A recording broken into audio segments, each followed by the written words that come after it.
Now, U.S. Congressman Chris Smith of New Jersey is in Addis Ababa, Ethiopia, this week, assessing the state of the country.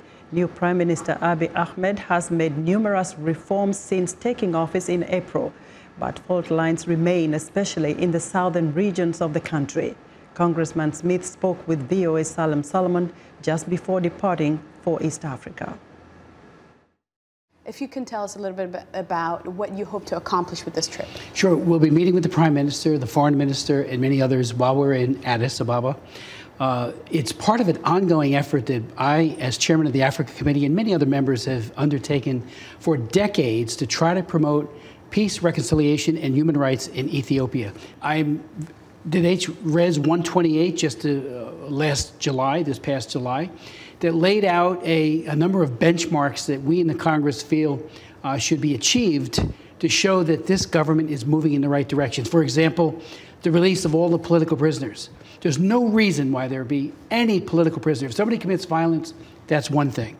But when somebody is agitating for reform, is peacefully picketing, that person should not be rounded up and thrown into a hellhole. Will these changes that you were mentioning, release of prisoners and other dramatic changes that Ethiopia is seeing, will these changes stick? I believe they'll stick as long as the political will is there. There needs to be cooperation on all fronts. You know, the diaspora who will be returning, the men and women who are part of the opposition who have been justifiably aggrieved and feel that they have been wronged, they now have a seat at the table. I think the Parliament needs to work in a very cooperative way with the Prime Minister. And there are other systemic problems like the proclamations dealing with anti-terrorism that need to be amended. There is a group of people, about a dozen or so, who are looking at it, lawyers trying to come up with changes there. Very often the pretext for crackdowns, and this is global, is invoking, well, we're just trying to mitigate terrorism.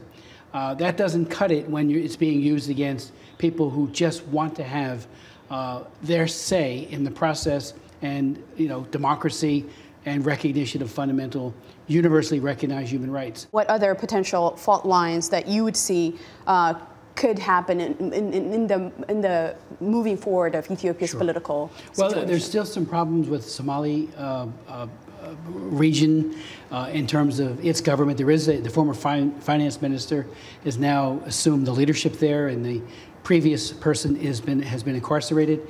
I believe that even there the appeal has to be for everyone to stand down and let democracy work. Discuss things at a table. Never use violence.